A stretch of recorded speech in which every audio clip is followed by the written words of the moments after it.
Alright! Isang maganda at mapagpalang araw sa ating lahat mga kababayan, Luzon, Visayas at Mindanao. At sa mga sulok ng ating mundo, sana ay nasa mabuti tayo na kalagayan at walang sakit-sakit ang lahat. Ito po si Sir Evan mga kababayan at welcome back dito sa ating YouTube channel. Okay, so mga kababayan ko, as usual, before tayo mag-start, i-welcome muna natin ang ating mga bagong viewers, mga subscribers at mga followers dito sa ating channel. Thank you so much na nagustuhan ninyo ang ating channel.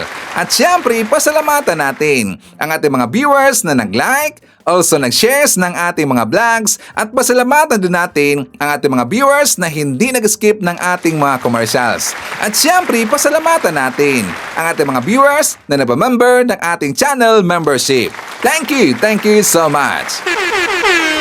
At syempre, i-shoutout natin ang ating mga pinalangga na mga legends, ang mga senior citizens. Hello po, kumusta ang lahat?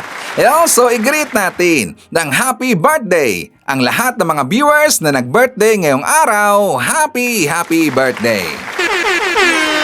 At syempre mga kababayan ko, hindi natin kakalimutan, i-acknowledge natin ang ating top 5 commenters, ang ating mga viewers na may maraming na i-comment dyan sa baba sa ating comment section doon sa ating last vlog. At nandyan sa ating listahan, ang nanguna po si Ma'am Shane Sibal.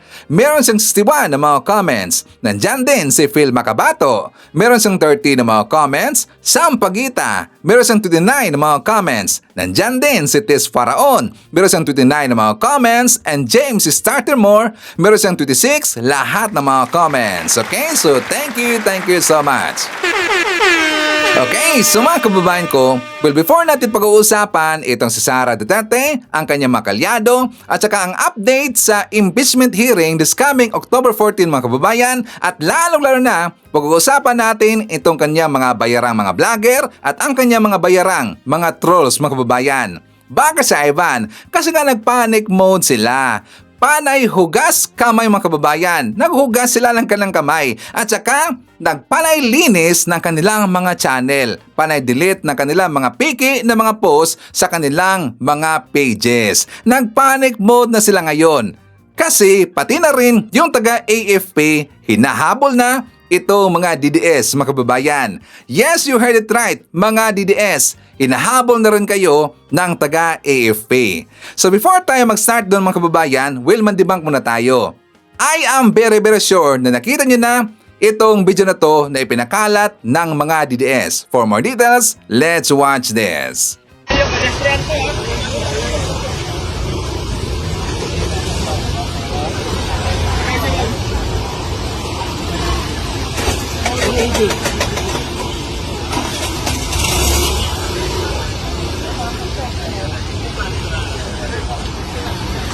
So I am very sure mga kababayan na nakita nyo na yung video na yan. Diba? Kahit hindi ko pa ito ipinakita sa inyo mga kababayan, sigurado si Sir Evan na nakita nyo na yung video na yan. Diba? Yan yung ipinakalat ng mga DDS na nag-viral na kung saan nag-assume kaagad itong mga DDS na nandyan daw sa loob ng St. Luke Hospital si President BBM na confined. Kasi nga diba meron silang patanong kung bakit daw napakarami mga pulis, napakahigpit daw ng kanilang security detail dyan sa labas ng St. Luke Hospital. So malamang sa malamang merong napaka-importanting tao nandyan sa loob ng St. Luke Hospital mga kababayan. So nag-assume kaagad ang mga DDS na si President BBM. Diba ang dami pa nga nilang mga post mga kababayan na sana daw matuluyan na, sana daw pumanaw na. Diba? Gunggong talaga eh. At meron pang video nakalagay PBBM. Diba? PBBM. Diyan sa video na yan. Diba? Gunggong talaga eh. Ganyan ho katanga at bobo ang kanilang mga follower. Hindi sila nagre-research mga kababayan. So ngayon, diba na-mention ko na AFP hinabol na itong mga DDS. Baka si Ivan. Kasi ang mga post na yan, diyan sa Facebook mga kababayan, pinakcheck ho ng AFP. Yes, you heard it right. Mismo ho, yung taga AFP ang nag-fact check na. Ang ibig sabihin na puno na ang taga AFP dito sa mga panggagago at pambubudol ng mga DDS. Ang kanilang ipinakalat na fake news. Ang AFP na puno na mga kababayan. So dito natin nalaman kung saan yan kinuha ang clip na yan. Nakita na natin ang source ng video na yan mga kababayan. Saan yan galing si Ivan? Year 2024. That is November 2023, 2024 to be exact.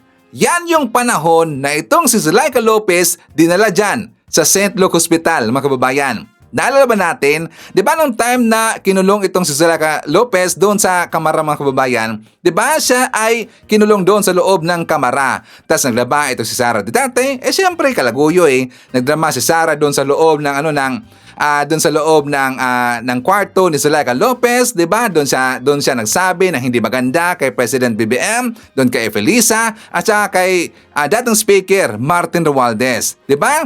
Noong time na yon, doon sinabi ni Sara ang kanyang kalokohan. Doon natin nakita ang kanyang totoong pagkatao at ang kanyang totoong ugali, mga kababayan. At ang kanyang totoong intensyon. Gusto niya na mawala na si President BBM para siya ang papalit. O, di ba? Very greedy.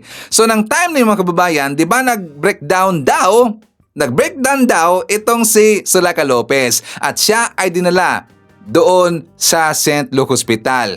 Ito yun, mga kababayan. Yan yung time na dinala si Zuleika Lopez dyan sa loob, dyan sa St. Luke Hospital. Kaya nagkaroon dito ng maraming pulis sa labas ng St. Luke Hospital. For more details, let's watch this.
Oh, di ba? Booking na booking, mga kababayan. So ang tanong, sino ngayon ang mahilig sa old video?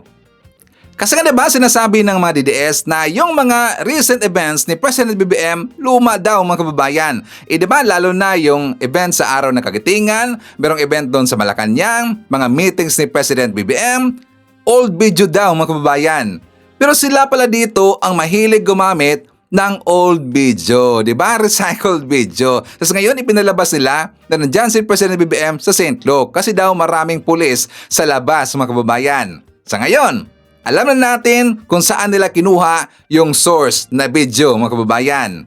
Ipapakita ko muna sa inyo ang balita, mga kababayan, na kung saan may plano ang taga-PCO na gumawa ng webpage kung saan pwede tayo magsumbong doon, mga kababayan, tungkol sa mga post na mga fake news sa social media. For more details, let's watch this. Gagawa po ang Presidential Communications Office ng website kung saan pwedeng isumbong ang mga nagpapakalat ng fake news. Kasunod po yan ang mga kumalat na disinformation sa social media tungkol sa kalusugan ni Pangulong Bongbong Marcos.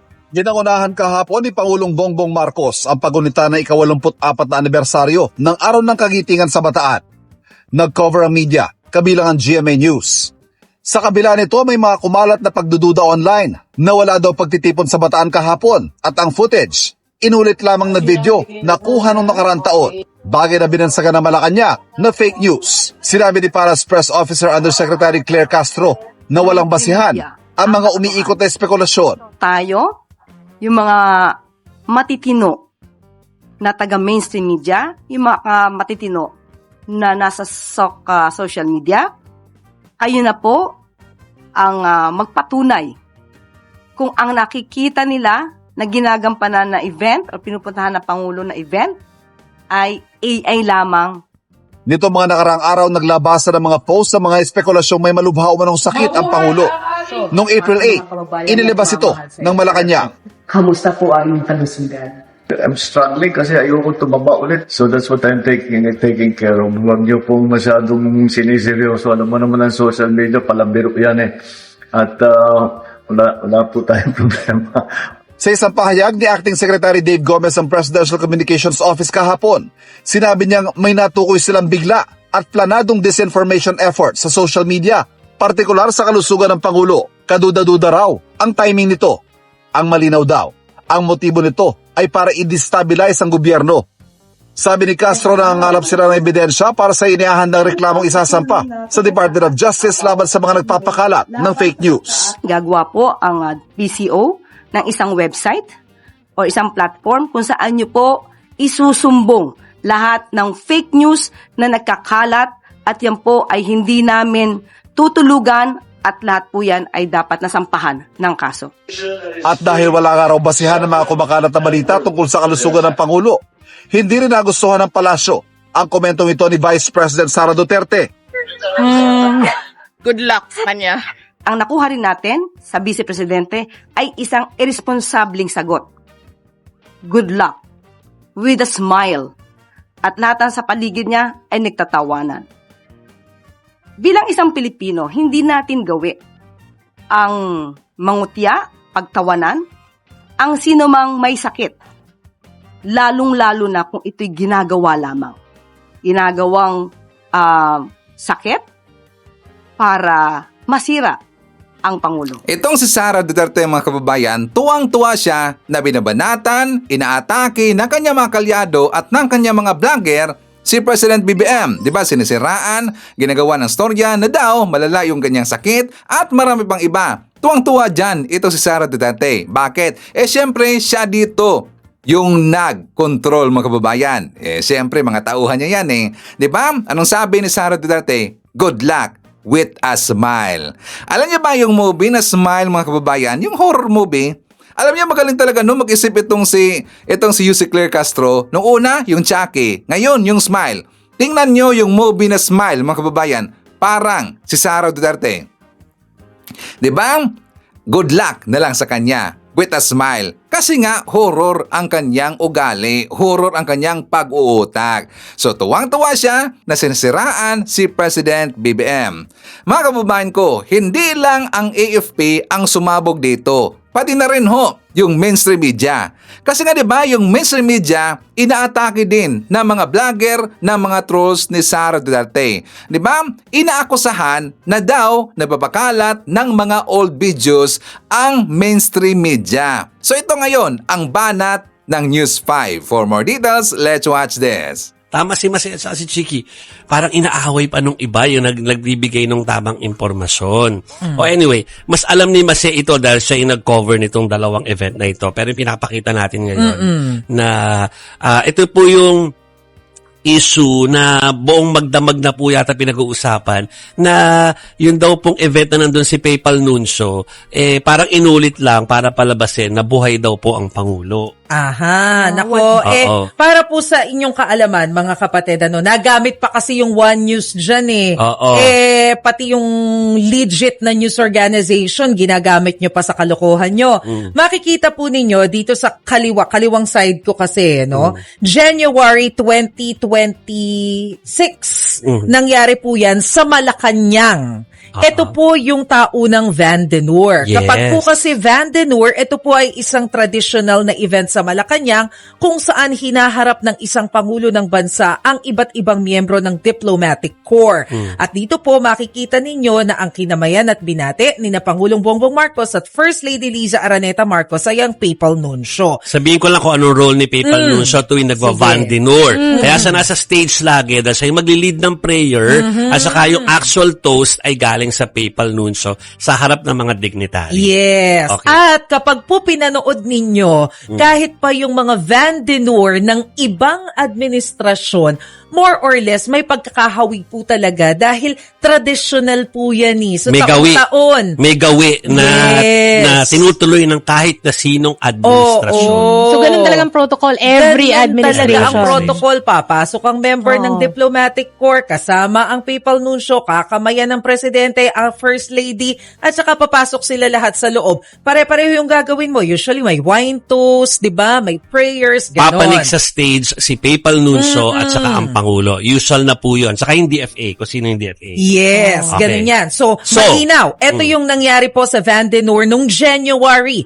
File video yan. Hindi po yan fresh na video. Yes. Ha? Na ginamit ng One News. Okay. So, ito pong katabing video, makikita ninyo yung comparison. Yan po ay kuha kahapon. Ano? Ito po ay kuha sa Ayuntamiento de Manila sa Intramuros. So malinaw, ibang venue. Ibang venue. Oo, ito po ay sa Ayuntamiento de Manila sa Intramuros kung saan ay humarap si Pangulong Bongbong Marcos doon po sa mga leader ng Catholic Church at mga miyembro ng diplomatic community dahil po meron pong ceremony na kino-commemorate yung 75th anniversary ng diplomatic relations sa pagitan po ng Pilipinas at ng Holy See. Okay, so linawin ko lang yung kaninang Van den Noor, ang host niyan ay Malacanang. Yes. Yung ditong kagabing nangyari, ang host niya ay ang Holy See. Ang Holy See. Tapos kung makikita nyo po, kompleto po yung date doon sa likod nila. Oo, makikita nyo naman Okay. yung petsa. 'Di ba? April 8, 2026 yung nakalagay. So mabe-verify nyo naman at kasama po sa entablado ni PBBM, bukod po sa Papal Nuncio, ay si Foreign Affairs Secretary Tess Lazaro. Hindi ba Na- nung panahon kung i-check nyo po yung January na Van den Noor, hindi pa si Secretary Lazaro ang DFA noon. Tama Hindi ba? pa, hindi pa. Parang si Secretary Enrique Manalo pa hindi ba? iba Tama pa. ba? Parang tama ba yung pagkaalala ko ng yes, petsa? Okay. So, yan po yung nakikita nating difference. Okay. Magkaiba pong video yan, ha? Yes. Pinapaliwalag namin kasi kino-cover po namin to. Hindi dahil gusto naming, depensa na kung sino man. Kung mangyari po ito ng panahon ni Pinoy, ni GMA, at saka ni PRRD, at ni ERAP, na kinover natin, Mase? Ganyan din ang gagawin natin. Kasi Correct. para malinawan ng mga tao doon sa mga kumakalat. Sabihin ko lang po, na kung bakit po nadamay. Nasabi ko na yung Channel 2 tsaka Channel 7 kanina. Yung Channel 5 pa, hindi din Channel 5, One News. So ayoko idamay si Channel 5. Yung pong Facebook po ng One News ay nadadamay doon sa naratibo po na kinakalat po Sorry, sa social. iko-correct ko lang. Si DFA Secretary Lazaro na pala yung DFA Secretary nung time ng Van den Noor. Okay. Okay, so puntahan lang natin. Yan po, yung pinapakita po dito sa screen po ninyo, yan po yung kumakalat po sa mga page po nila na sinasabi na ito yung basihan na dahil inilabas ng One News yan dati, yan din daw yung kinokopya doon sa event kagabi. Kumbaga, yan daw shot na nagto-toast na yan, na lagi naman talagang ginagawa yung toast na yan, ng Papal Nuncio at saka ng nakaupong presidente. Yan din daw po, yung kagabi, hindi naman daw talaga totoo nangyari kagabi. Kundi kinuha or halaw mula doon sa noong January. At bilang pruweba daw nila, yung post ng One News noong January nung taon na yan. Pero sinasabi ko na po, na legit po na nilabas ng One News yan, pero dahil may event talaga nung time na yon. Nung January pa. Pero syempre, may iba pong nangyari kagabi, at yung kagabi po ay nangyari sa ibang venue, at iba po yon. So wag nilang pagkumpara yung nangyaring yan at saka yung nangyari kagabi. At hindi lang po yung kagabi ang pruweba or proof of life. Na-interview at nilabas natin dito, Yes. yung interview ni Yusek Claire Castro sa Pangulo, na hindi lang naman sa atin lumabas, kundi sa lahat. Sa ng lahat. media. At saka kanina, meron ding bagong video message na ipinalabas si Pangulong Bongbong Marcos para i-discuss yung mga bagong ang polisiya patungkol po dito sa napag-usapan nila sa uplift. So makikita rin naman natin na meron ding mga fresh videos. Kanina nakakatawa na ultimo yung event sa Bataan. Kino-question kung totoong nangyari. Naku, naroroon po ang crew, ang cameraman ko. Naroroon sa Mount Bataan. Samat sa Bataan na taunan din pong ginagawa bilang paggunita po ng araw ng kagitingan. At talagang naroroon siya. Nandun siya. Sabihin ko na rin po namin to, ha. Alam ko, kakilala ko yung mga beat reporters na nandoon. Andun sila. Hindi naman sila sila na malikmata. Nakita nila talaga. Si Julie ba isa bang nandun? No, Julie is Ay, hindi. is Iba. somewhere. So, ano siya, nakita yan ng mga beat reporters sa kilala ko ba't matatagal na sa industriya. Okay, at saka nag-live report sila. At saka yan po ay Okay. open for coverage. Yes. So, ibig sabihin, yun pong mahigit 50 na reporters ng Malacanang Press Corps invited to cover that. Well, hindi naman sila lahat nagpunta, pero marami ang nagpunta at naka-witness doon sa presence ng Pangulo dyan. Okay. At, pagdududahan nyo, pati yung mga veterano natin. Okay. Alam ko rin kung sino yung kumuha ng drone shot kanina. I know that person. Personally, yung nag-drone shot kanina, kaya ano ba si Lu- Ken. okay. Iba pa. Oo. Tapos yung in-house nila ng Yes, mga cameraman, yes. kilala ko din. Alam ko na sila maagang nagsialis dito sa Metro Manila para pumunta Alas dyan. 4 ng madaling araw ang pull out Oo. niya. So parang yun po, nangyari po talaga, ina-assure namin. Again, sinasabi namin, ang point po dito ay dahil ang programa namin ay sa totoo lang ang title or STL, ang point namin ay pinaglalaban namin na pag may fake or hindi totoong balita, ililinaw namin kahit sino pa nakaupo dyan. So hindi to about the president. Kahit siguro mangyari yan sa pinakamaliit na ahensya like sa PAO siguro o kaya ay sa Sandigan Bayan o kaya sa mga tanggapan po sa Quezon City, itatama pa rin namin kung mali yung balita. Oo, kasi Okay. trabaho natin yun bilang miyembro ng media. At saka sabi nga po natin, di ba, naiintindihan natin na yung mga nagpapakalat din naman ng mga maling balita, may kanya-kanyang agenda. Pero utang na loob, yung agenda nyo, wag nyo na kaming idamay. Wag na rin kayong magloko kung manloko ng ibang tao. Kung gusto nyong i-push yung agenda nyo, maano ba namang magsabi na lang kayo ng totoo nang sa gayon ay makakuha rin kayo ng suporta? Yes. At saka gusto nilang patunayan, sige, may malaya naman sila na na paniwalaan ang gusto nilang paniwalaan. Ang sa atin, wag na gamitin yung mga nilabas ng media bilang patunay. Wag niyo nang idamay. Okay? Kasi kumbaga kung talagang matibay po yung ebidensya po ninyo doon sa mga inyong gustong i-push, kuha na kayo ng ebidensya nyo. Huwag po ninyong gamitin yung mga nagtatrabaho ng maayos para po doon sa inyong ginagawa. Yun lang naman yung punto, no? Wala kaming pakialam kahit kung sino po yung topic na gusto nyong sirain, pero huwag nyo na kaming gamitin para sirain. Oo. At saka kasi nakakalungkot at the same time, na-amaze ako na ultimo yung mga taong edukado. Nagugulat ako na pag binasa mo din yung mga komento nila, naniniwala sila dun sa mga fake news. Mas na-appreciate ko pa actually yung mga nagsesend ng private message sa akin to confirm na totoo bang nangyari to? Tapos papakita nila yung link or yung screenshot to verify. At least maitatama na natin na hindi fake news yan. O kaya, totoong nangyari yan. At least umeffort no? Diba? May initiative Kasi to confirm. usually yung mga ganun na biktima na ng maraming beses ng fake news. Sa mga kilala ko personally, usually marami ng beses silang nabiktima kaya nagtatanong na talaga sila. Pero sabi ko nga kahapon, yung mga naniniwala agad, parang mukhang clickbait din tamad na mag-verify kung totoo. Medyo sad po yung agad naniniwala nang hindi nag-verify. Pero eto po, siguro wag na lang tayo, hindi na pagkipag-away ito, no? Hindi na to pakipag-debate pa sa kahit sino. I-assure na lang natin sila doon sa talagang trabaho natin. Alam nyo, kahit ano po mangyari, kapag may nangyari sa nakaupo na kahit sino, senador, kongresista, speaker, Senate President, kahit mga taga-Supreme Court, of course, kami po ang unang-unang maghihingi ng proof of life. Hindi lang kami maghihingi ng proof of life. Ilang presidente na yan na talagang kahit po madaling araw, pag meron kaming nakuhang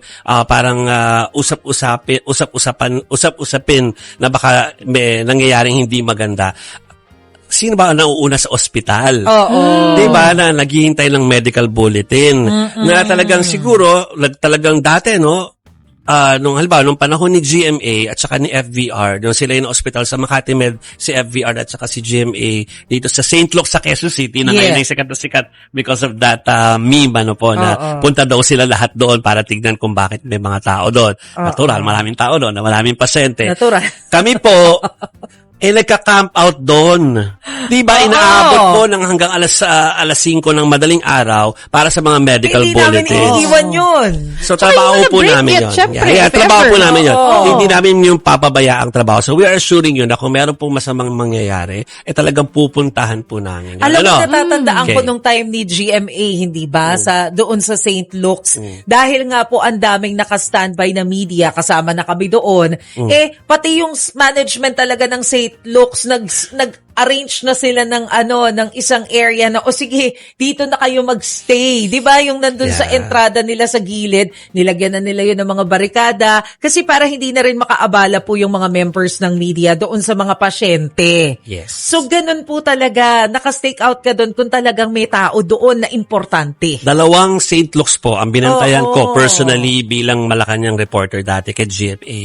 Yung Makati, yung BGC at saka yung Quezon City. Yes, Pinuntahan niya. yes. At meron pa pong time na nasa Malacanang kami pero kailangan namin sumugod ng Asian Hospital dahil bigla pong tumigil si GMA doon. Na meron pinatingin ng bigla-bigla. Tungkol dun sa tungkol sa isang body part.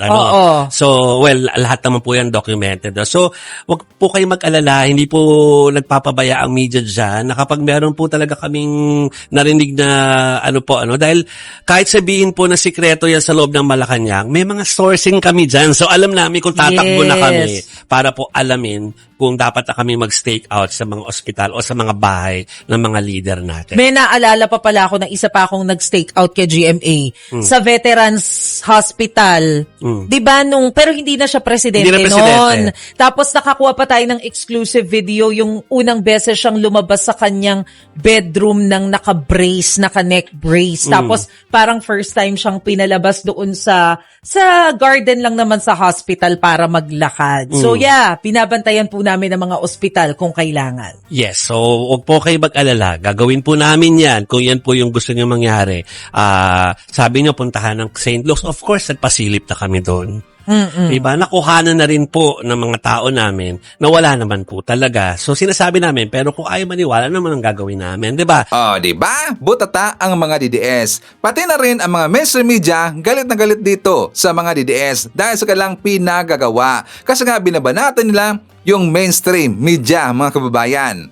So ngayon, itong mga DDS at lalong-lalo na itong si Maharlika, naghugas kamay na. Sino daw ang nagpakalat ng fake news, mga kababayan? At ang kanyang binabanatan, si Eloy Bogris. For more details, let's watch this. My honest observation, mga kababayan, is legit yung video. Okay? Kasi may seremonyas, hindi siya 2025. Alright? So legitimate yung video na buhay pa si Bangat, unless lang kung talagang magaling sila mag-clone or something. Ganito kasi yan. Sino ba ang nagsimula ng pagpapakalat ng fake news? Ako, okay, hindi ko sa inyo kinonfirm. Okay? Napatay na si Bangag. Diba? Hugas kamay si Maharlika. Biglang umiwas, mga kababayan, natatakot. Ayaw niya na madamay dito sa usapin na to. Ayaw niya madamay sa mga ipinakalat na fake news ng DDS na daw si President BBM na confined, natigil daw, mga kababayan. Diba si Maharlika biglang iwas kaagad. Tapos ang tanong pa, sino daw yung nag-umpisang napakalat ng fake news na to? Kaya lang nga ba bang itanong yan? Walang iba. Sila.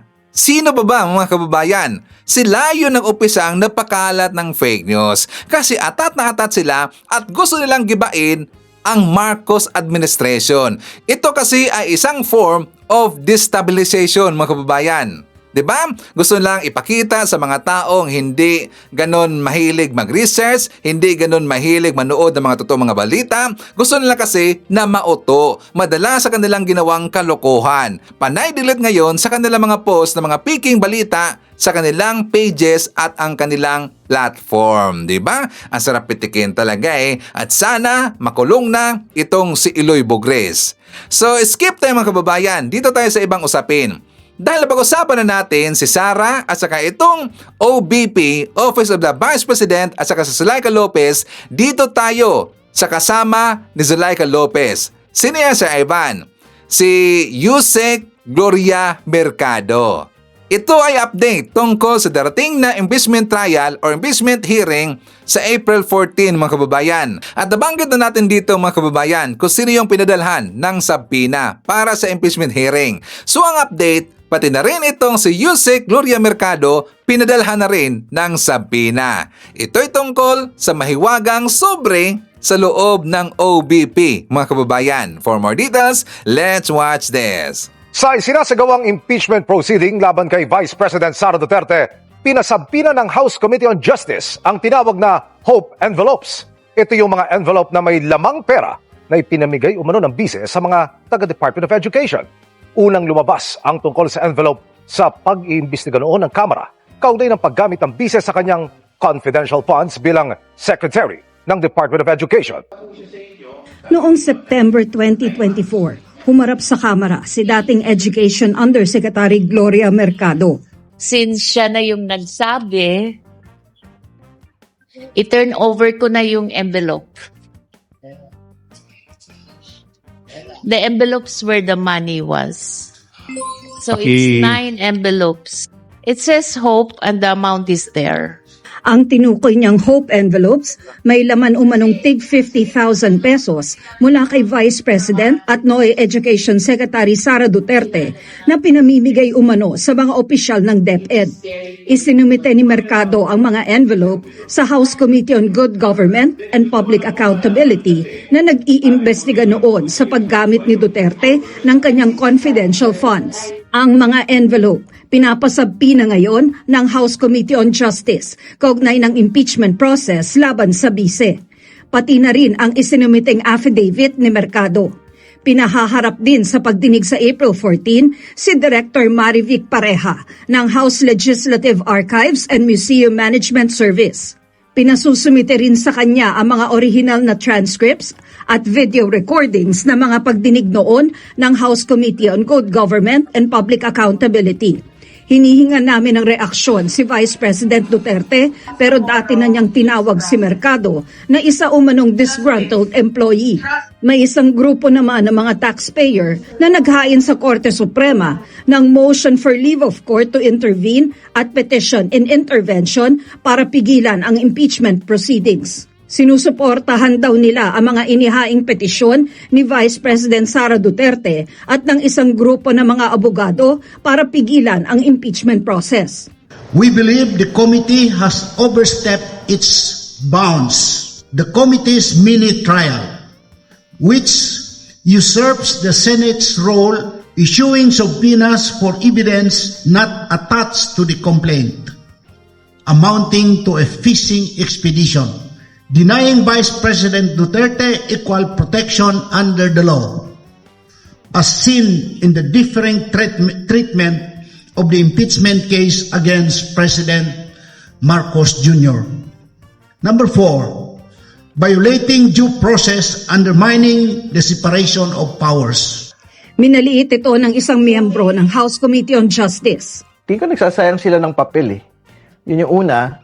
Kasi wala naman silang dinagdag na bago. Tingin ko ito po ay panggulo lang dito po sa Supreme Court case dahil ang mahalaga naman pong nag-file po talaga dito sa petition po na ito, wala pong iba kundi si Vice President Sara Duterte. Kasama sa mga kinekosyon ng mga nagpetisyon sa Korte Suprema ang pagsasagawa ng House Committee on Justice ng hearing at pagpapalabas ng mga sabpina. Pero sabi ni Representative Terry Ridon na miyembro ng Komite, Konstitusyon at Korte Suprema ang nagsabing pwede nilang gawin ito. Doon po sa Duterte versus House na case, ang sinasabi po roon ng Korte Suprema mismo, meron pong karapatan na mag-conduct ng hearing ang House Committee on Justice for the reception of evidence, no? So, ibig sabihin, pagka for the reception of evidence, kaakibat po niyan yung pong issuance po ng subpoenas duces tecum ad testificandum para sa mga tao at mga dokumento. Yung grupo na tinawag sila na group of taxpayers mga kababayan, grupo ng taxpayers. Hindi bagay no? Grupo ng taxpayers, ibig sabihin kasama tayo Idadamay pa tayo mga kababayan, grupo ng taxpayers. Dapat hindi taxpayers ang kanilang pangalan, kundi grupo ng mga bayaran ni Sara. Dapat ganun. Diba? Sinuportaan nila yung motion na ifinaan ni Sara Duterte doon sa Supreme Court para daw mag-intervene yung Supreme Court sa ginawang impeachment hearing dyan sa Kamara.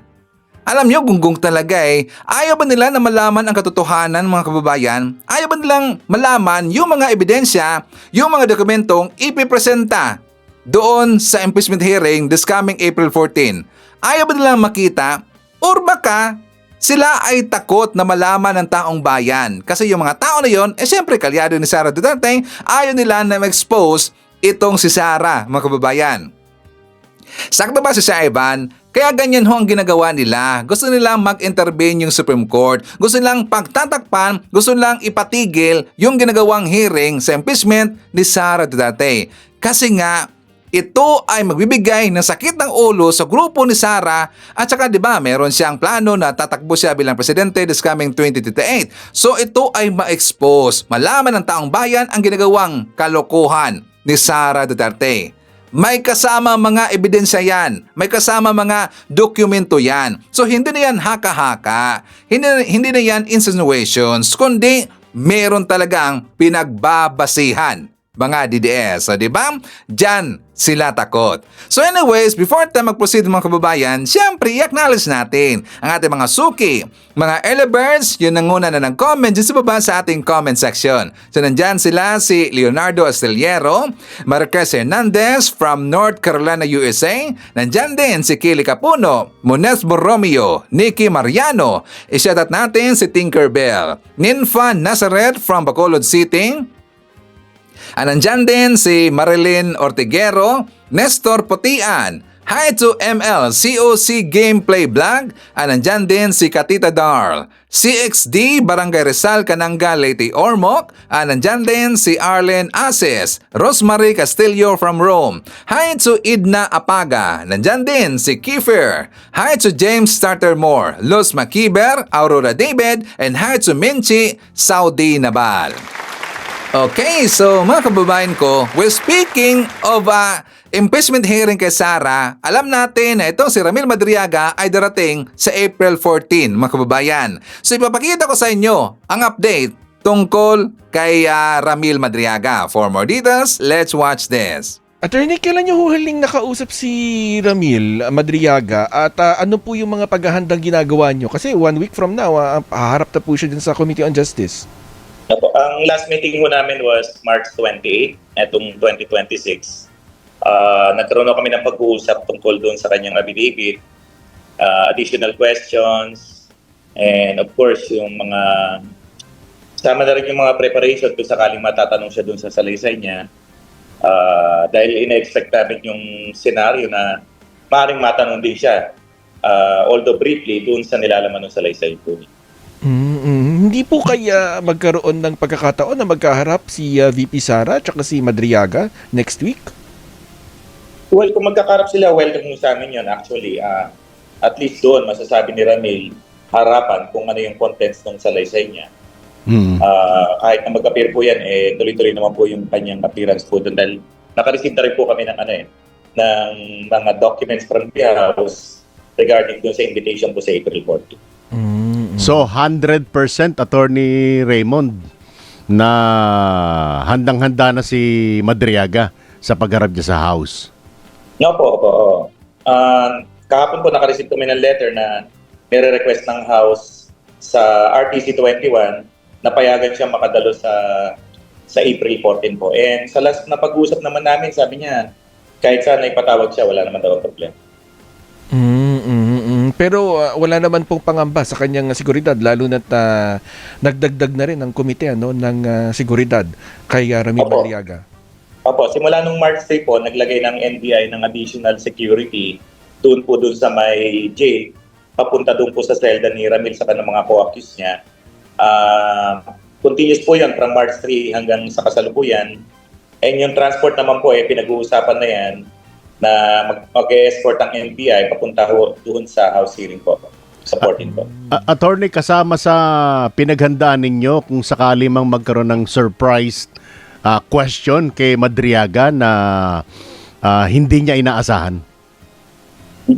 Yung pong salaysay naman niya na ginamit sa impeachment, lahat naman po yun ang galing sa kanya.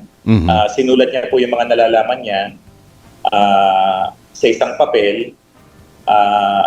Kaya kahit nasabihin mong paikot-ikutin nila yung contents ng affidavit niya, bukal naman po sa loob niya nanggaling po sa kanya yung mga salaysay na yun.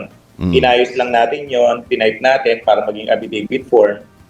Pero yung contents nun, kahit i-cross-examine mo po siya, nakahanda naman po niya sagutin lahat ng laman. So, posible po na bukod doon sa nilalaman ng kanyang testimonya, meron pang ibang detalye na mahahalungkat, matatalakay sa House Committee on Justice next week?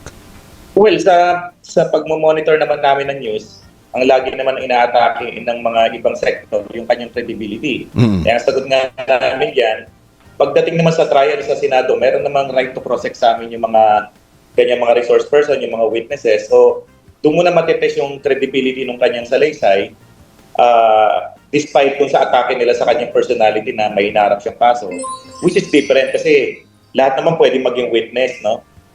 Meron tayong tinatawag dyan na mga insider witnesses na kung saan nadidiscovery mo yung mga krimen or mga violation mismo doon sa circle nung tao na inaakusahan. So hindi na bago sa atin yan na sinisiraan yung karakter to discredit the person. Ang sagot lang namin dyan, harapin nila yung issues, sagutin nila yung issues rather than attacking yung personality ng tao na yun.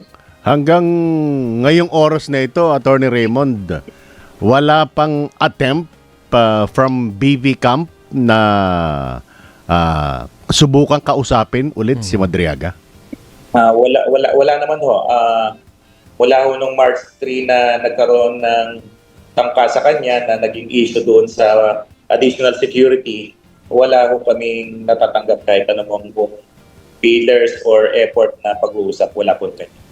At wala rin pong indikasyon na pwedeng magbago yung isip ni Ramil Madriaga, lalo na kung tutuusin nga, yung base doon sa kanyang testimonya, siya pa yung nagkumbinsi, siya pa yung gumawa ng movement para nga suportahan yung pagtakbo ni VP Sara. So ganun siya kalapit. So pwedeng wala na po bang pagkakataon para magbago pa yung kanyang isip at umatras? Well, sa pag-uusap namin is that lagi yung sinasabi na kailangan managot yung may kasalanan sa batas.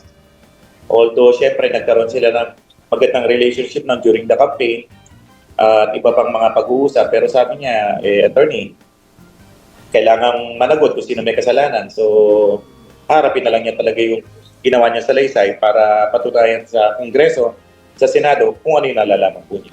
Wala namang kinalaman dito yung yung kaso niya dati na, di ba kinasuhan siya ni pangalan nito? Attorney Harry Roque. Si Harry Roque. Wala namang kinalaman na yun. Wala po yan kasi ongoing trial po yan. Nasa prosecution evidence pa.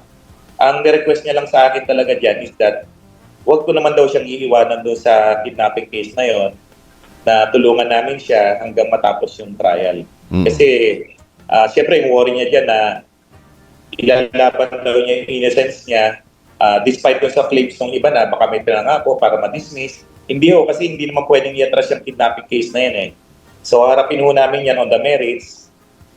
May pagkakataon naman ng mga depensa na mag-presenta ng mga witnesses nila to disprove yung charges po ng kidnapping. Yung bang kaso na yan walang kinalaman ang kampo ni BP Sara doon sa final ni Harry Roque?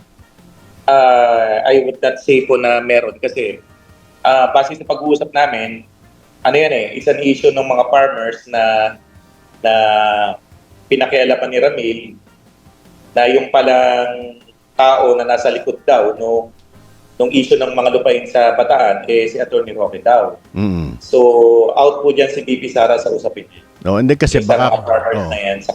Sa kidnapping po, ibang bagay din po yun. Kasi, ang may private complainant po sa kidnapping na nagkataon naman ng private prosecutor, si Attorney Roque. Baka kasi indirectly, meron ding pwedeng iugnay kay BP Sara. For example, ganun kadikit sabihin na natin si Madriaga kay BP Sara during that time. Somehow, nagkaroon sila ng hindi pagkakaunawaan. Dumatingin itong issue ng sa mga farmers at lumutang ngayon yung kaso at nanguna rito si Harry Roque. Yun ang doon ko nilalaro yung yung angulo baka merong ganun Wala namang ganun. Wala naman po kami nakikitang ganun. Kung usapin dito ng kidnapping is personal to between Attorney Roque doon sa kliyente ni Attorney Roque, yung Lu family. Wala naman kami nakikita sa pag-aaral namin sa mga papeles na may involvement si BP Sara sa kidnapping po. Wala po kami hindi man direct involvement, kumbaga indirect kasi alam naman natin kung paano idinidikit ni Harry Roque yung kanyang sarili sa Duterte family, hindi ba? Yes, alam po natin 'yan. Ang naging issue diyan is that nung lumalapit si Ramil kay BP Sara para makapag-usap sila ni Roque dahil nga idinadawit siya ron sa kidnapping. Kasi nadawit siya rito sa kidnapping, hindi ito yung kidnapping na nahuli mo in the act. Nadagdag lang dito si Ramil and other accused. After 2 months na, nagkaroon ng supplemental affidavit, kaya lang sila dinabit dito. So, ang sabi ni Ramil sa akin is that nung tinry niyang kausapin si BP Sara na pag-ayusin sila ni Attorney Roque, is that ang sabi sa kanya is, ba't mo kasi dinimanda or nireklamo si Roque? Yung sa ombudsman case ngayon, alam mo naman na pag sinabi ni Roque, yan yung legal advisor nila. So, parang nag-hands off doon si BP Sara doon sa usapin between Roque and Madriaga. Yun yung tinutumbok nung binabanggit ko sa inyo, attorney. Baka mamaya feeling ni Madriaga, binitawan siya, tinalikuran siya. Mas tinimbang ni BP Sara yung kanyang yung leaning niya kumpara dito kay Harry Roque, hindi ba? Well, siguro sa analysis lang namin is that ang wording daw ng pagkakasabi sa kanya is that nung dinimanda mo si Roque sa ombudsman, para mo na rin dinimanda ang mga Duterte. Kasi lawyer namin yan. Something like that, no? Yung usapin na gano'n. So, totally nag-back off si BP Sara. So, kaya hinaharap ni Ramil itong problema na to, personal niya. Kaya nga, baka dito ngayon humantong na sige, tinalikuran mo ko, pinabayaan mo ko, kakalkalin ko yung kakalkalin ko yung mga nalalaman ko tungkol sa'yo. Hindi kaya ganon? Di naman po siguro kasi 2023 pa ho yung kaso ng kidnapping. Nagsimula po yan, yung kidnapping, I think, nangyari yan June 2023. Oo. Matagal na po yan. So, yung usapin naman tong salaysay niya, I think nagsimula lang tong gumawa siya ng mga sulat sa Congress nung nag-attempt siya sumulat sa Quadcom. That was 2024 na, pero hindi ko siya napapakinggan. Kaya nga noong 2025, nakilala, ay pinulungan namin siyang gumawa ng salaysay niya. Kaya nga doon tayo papasok, attorney, sa conclusion na baka eventually magbago isip ni Madriaga. Hindi ba? Hindi na ako kasi ang sabi niya, tuloy-tuloy na yan, ginawa niya yung salaysay na yan. Kaya hindi naman ito ordinaryong witness lang, nakapag-aral din naman daw ng abogasya, hindi lang pinalad na makapasa. Kumbaga sa pag nagsusulat po siya ng affidavit niya, English pa nga ho. Kaya niya mag-construct ng sarili niyang sentence ng affidavit. Kailangan lang namin siyang i-guide kasi nga, syempre, iba naman yung training ng lawyer sa naging law student lang. Pero nakakaintindi po siya kahit tanongin mo ng English, di mo kailangan translate, sasagutin niya po yung mga bagay. So talagang pinag-isipan ni Ramil Madriaga. So aabangan na lang po natin next week. Exactly 1 week from now ay ang pagharap ni Ramil Madriaga. Maraming salamat po, Attorney Palad. Thank you, Attorney. Thank you po for having me. Sige pa. Di ba? Kaabang-abang ang mangyayari this coming April 14 kasi makakaharap ni Sara ang kanyang worst nightmare, si Ramil Madriaga. Si Ramil Madriaga, mga kababayan, yan ho ang kinatatakutan ni Sara Duterte. Kaya takot siya na matuloy ang impeachment hearing. Kaya marami siyang mga plano. Ang kanyang plan A, failed na. Pabakalat ng fake news. Ang kanyang plan B, failed na rin, na kung saan siya ay tinabla ng Supreme Court. So ang kanilang plan C, mga kababayan, ni Sara Duterte, itong si GMA gumalaw na ngayon. Kasi nga diba merong plano na daw si GMA papalitan niya itong si Speaker Bogie D. Magkakaroon daw ng kudita, mga kababayan, sa loob ng Kamara. Kasi yan lang naman ang kanilang tanging pag-asa para hindi matuloy yung impeachment hearing sa Kamara. Pero itong si GMA mga kababayan, kahit booking na, nagpalusot pa rin na hindi daw yan totoo ang kumakalat na balita na kanyang papalitan si Speaker Boji Day. O diba? Si Aling Maliit, yan kasi ang instructor ni Sara Duterte. Yan ang instructor ni Mike Defensor. At yan ang mastermind ng mga plano ng Duterte Camp, mga kababayan. Itong si GMA. Paliit-liit lang yan. Pero eksperyansado yan, mga kababayan. O diba? Hindi yan dapat pagkakatiwalaan. At saka hindi dapat yan i-underestimate itong si GMA. Kasi alam na natin, nakita na natin ang kanyang experience tungkol doon sa kanyang papapatalsik sa dating presidente. Diba? So anyways, mga kababayan ko, kasama din natin, nandyan si Eileen Drinon from Florida. Nandyan din si Phil Macabato, RJ Airtaxa. Hi to Axel Sainen from Saudi Arabia. I-shoutout natin si Jenny Howard, Elizabeth Bacolcol, Ashin from Greece. Nandyan din si Apolonio Nocido, Bilma Micabalo. Hi to Leonardo Manansala. Nandyan din si Giano Tamayo. Hi to Bibot Fernandez. Nandyan din si Ligaya Madrid, Marciano Bartolome, Mones Borromeo, Nino Piramo. Nandyan din si Ros Langzerk. Sakto ba yan? Langzerk. Hi to Lods Asuncion, Villa Bibar, and hi to Edith Alcantara. Okay, so mga kababayan ko, ipapakita ko sa inyo ang vlog na to. For more details, let's watch this. Para sa akin, ma'am, most of the time, kilala kayo ng mga tao as the spokesperson ng palasyo dealing with different issues mula sa pagtaas ng presyo ng langis at sa flood control and everything. But wala naman tayong masyadong details about your personal life. So, can I have the privilege to know your personal life? Ilan ang kids nyo? How old are they? And yan, tatanong ko din, ma'am. Ang pagiging spokesperson ba, ma'am, sa buhay nyo talagang naging pangarap nyo or naging career plans? You also have a good career as a lawyer. And then right now you are the spokesperson. So, can you walk us through, ma'am, bakit nagkaganito yung naging career mo ngayon? Unang-una, syempre, married ako. Dalawa yung aking anak. Isang 20 years old, isang 19. Okay? Trial lawyer ako. Bago ako nakapasok dito, since nakapasa ng bar, trial lawyer tayo. Yun talaga yung buhay ko. So, after ko nagkaroon tayo ng YouTube channel. At that time, hindi ako techie Until somebody, parang convinced me to have this YouTube channel. Nagpagawa pa ako kung paano mag-start kasi hindi ako marunong. And then, nung nasanay na ako, yung una kong mga YouTube, mga videos, ine-edit ko yun kasi hindi ako nagla-live. Hindi ako nagla-live. Kasi nandun yung fear ko na baka walang manood ng live. So, lang siya, recorded lang siya. Pero ngayon, ma'am, pag nagla-live ka, maraming nanonood. Marami naman nanonood. Thank you sa mga sumusuporta. So, since nandoon na rin tayo, trial lawyer tayo, at the same time pala, nakuha na rin tayo na radio host or anchor, unang-una sa DZMM, sa Usapan de Campanilla. No, it's all about legal issues, legal matters na pinag-uusapan, kumbaga, payong legal. Yan. After that, nawala ng prangkisa, napunta tayo sa Abante, and at the same time, napunta rin tayo sa DZXL, RMN. Usapang batas naman yon. So, from there, di ko alam kung paano akong na-discover ng palasyo. And they just called me kung pwede akong maging parte ng administrasyon ni Pangulong Marcos Jr. Nung una, medyo hesitant ako kasi medyo pribado yung buhay ko . Hindi ako mahilig sa politika.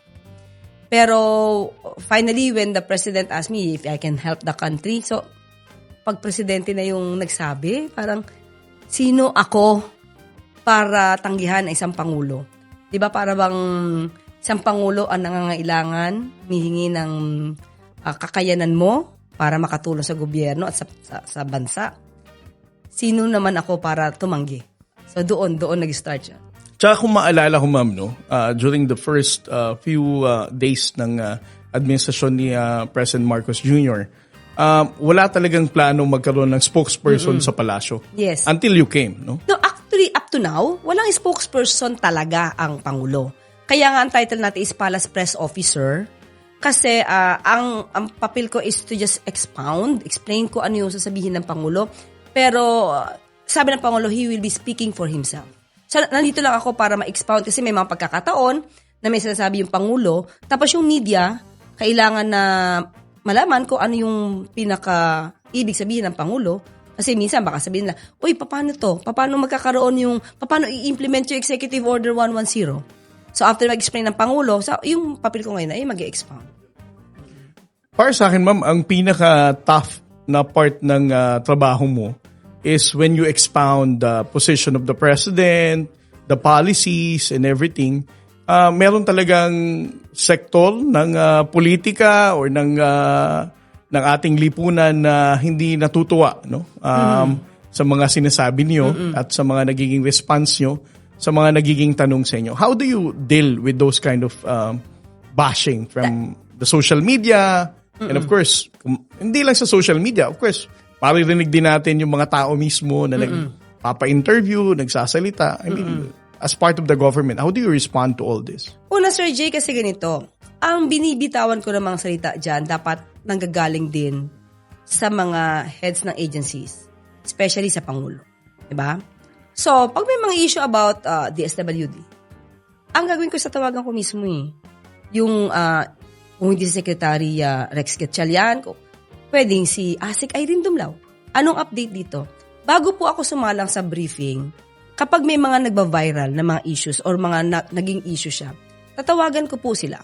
So, lahat ng sinasabi ko dito, hindi galing sa decision ko lang. Maliban lang sa fake news. Ako na po ang bumabalanse doon. Pero pagdating po sa polisiya ng Pangulo, kung ano po yung mensahe ng Pangulo at ng ibang mga mga departamento natin, hindi po sa akin galing. So, hinahayag ko lang po at ini-explain ko. So, kung magagalit sila sa akin, hindi po ako maapektuhan ng anumang galit nila. As long na ginagawa ko yung trabaho ko nang naaayon doon sa mensahe ng Pangulo at ng mga iba nating mga heads sa department. But as you mentioned a while ago, ma'am, no, very private naman kayo before. Ngayon, parang your entire life talagang na-expose na sa publiko. Pag umuwi ka ng bahay, ma'am, mapapanood mo sa balita. Pag tumingin ka ng cellphone mo, makikita mo rin yung mga trolls and making those comments, no, inappropriate.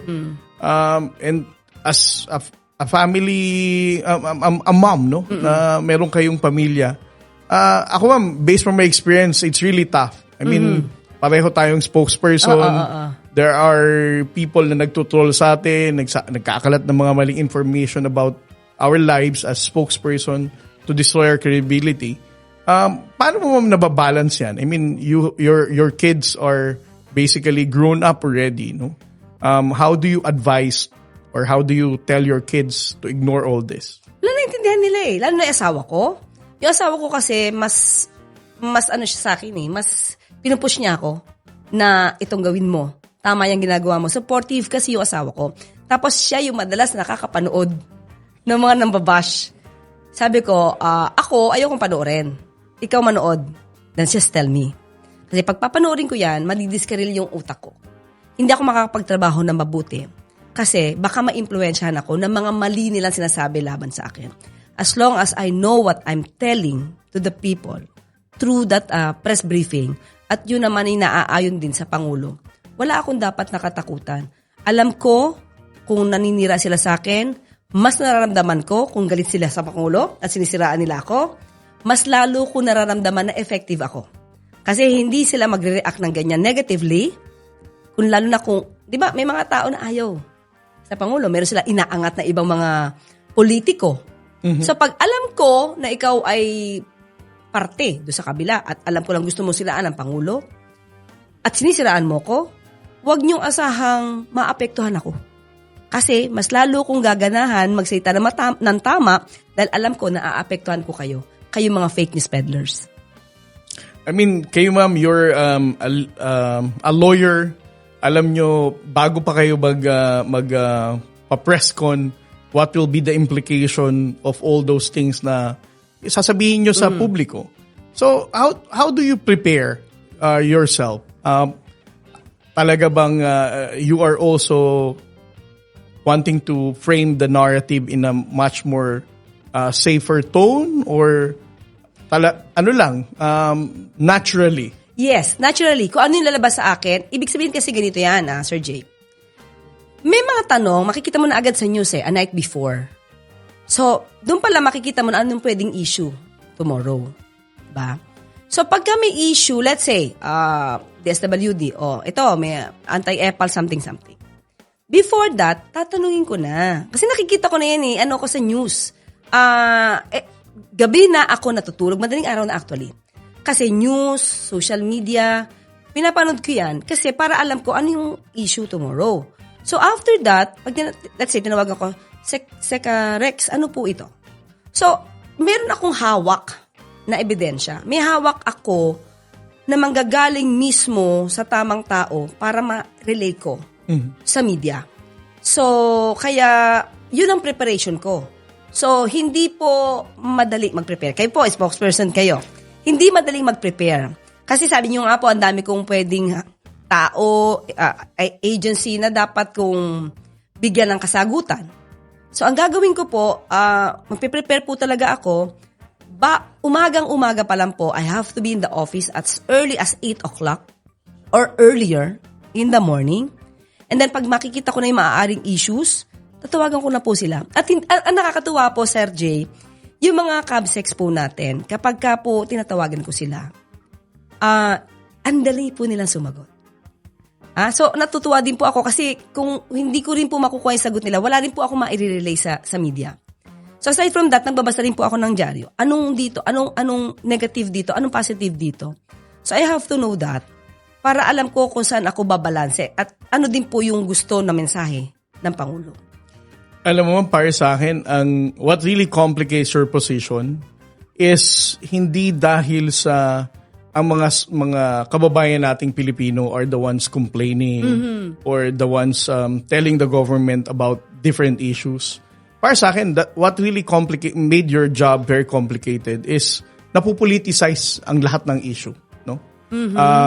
And again, as part of the government, I'm also part of the government, even without us choosing politics or whatsoever, just telling the real story na trabaho natin, nakukulayan to ng politika. And kaya nga na pag-usapan natin kanina, Ma'am Claire, no? Kapag may sinabi ka, obviously, may mga kalaban sa politika, ang ating Pangulo, ang ating pamahalaan, they will always have a counter statement. Sasabihin na hindi totoo to, fake news to, mali to, wala tayong ginagawa. And para sa akin, Ma'am Claire, yan yung greatest challenge dito eh. Kapag pinasukan na tayo ng misinformation and fake news, nakukonfuse ang ating mga kababayang Pilipino as to what is the factual narrative, what is the real scenario in different issues. So, how do you respond to this kind of challenge na totoo naman na sinabi natin, at the same time, sasabihin ng kabilang partido, hindi totoo yan, wala kayong ginagawa, and all. Okay, kung partito na mainstream at natanong sa akin sa briefing, sasagutin ko yon. May kasamang props. May kasamang ebidensya. Gusto ko lagi, ma'am, yung Diba? parang may malaki ka mga print-out na placards. No? Nagre-ready ako dyan talaga. Nagre-ready ako dyan para ma-counter ko, ma-refute ko yung mga fake news nila. Kasi kapag hindi natin to nilabanan at hindi natin to sinagot at lagi lang tayo magno-no comment, itong mga fake news nila, mananatili itong parang totoo sa tao. So kung ano man yan at biniring up yan ng media, ng mainstream, lalo na sa MPC, sasagutin ko yan. Pero yung mga ibang vloggers na hindi naman, hindi dapat kilalanin, hindi ko na yan pinapansin. Kasi it will not matter at all. Kung vlogger ka, may sarili kang opinion, edi so be it. Basta ako, itong sinabi natin, ito ang dapat na parte ng news at ito ang dapat na makita sa mainstream. Although hindi ko tinatawaran ng mga SOCMED. Pero marami dyan bayaran talaga eh. Marami din dyan na ang gusto lang, mag-clickbait. Kumita. Tapos kung ano-ano sasabihin sa'yo. So kung papasinin ko sa lahat sila dyan, mauubos oras ko.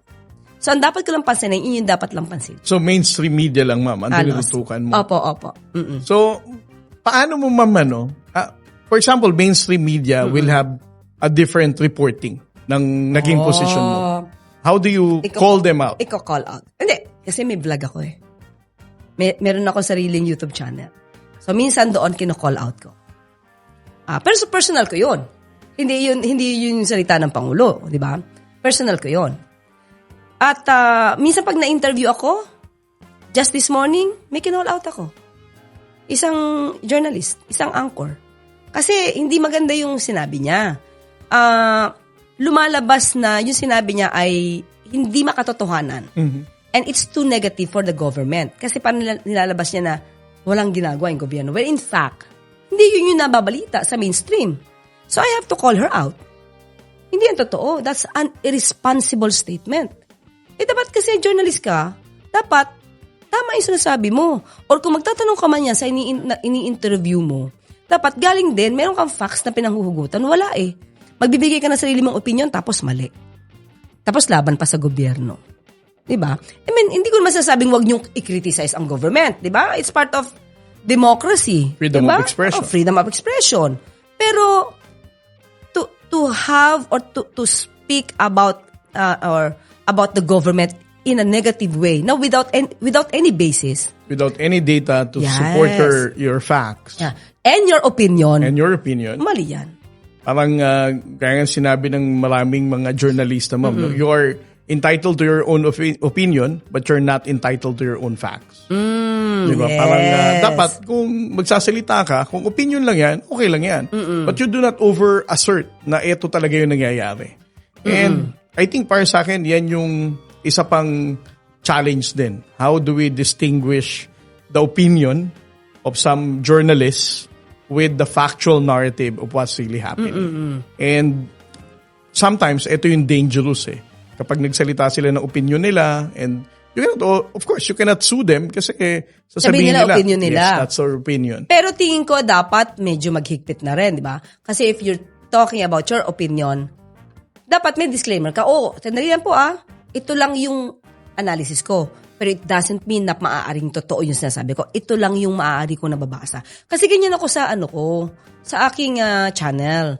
Kasi nagsasalita ako, ito yung basa ko. As an ordinary citizen, as a lawyer. Kasi pag lawyer ka, maski na kayo, sir, alam niyo naman kung paano mag-investigate. Ako, mas medyo, critical ako sa mga issues.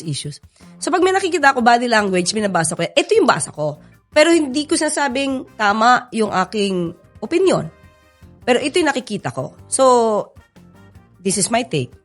Pero hindi ko sinisiraan. Ako'y nagbabasa lang at nagre-react doon sa nangyayari. Pero wala akong intensyon na siraan ka. Dapat ganun. Kung maalala ko, ma'am, during the 19th Congress, nagkasama pa tayo. Yes. Doon sa isang public hearing na ginawa ng Congress pagdating sa misinformation, fake news, and the bloggers, no? Yes. Kuni-question kung how do you limit the freedom of expression? As a lawyer, ma'am, do you think it's about time na mayroon tayong ipasang batas that would make the bloggers, social media influencers to be held responsible, no? And accountable sa mga ipinapahayag nila sa social media?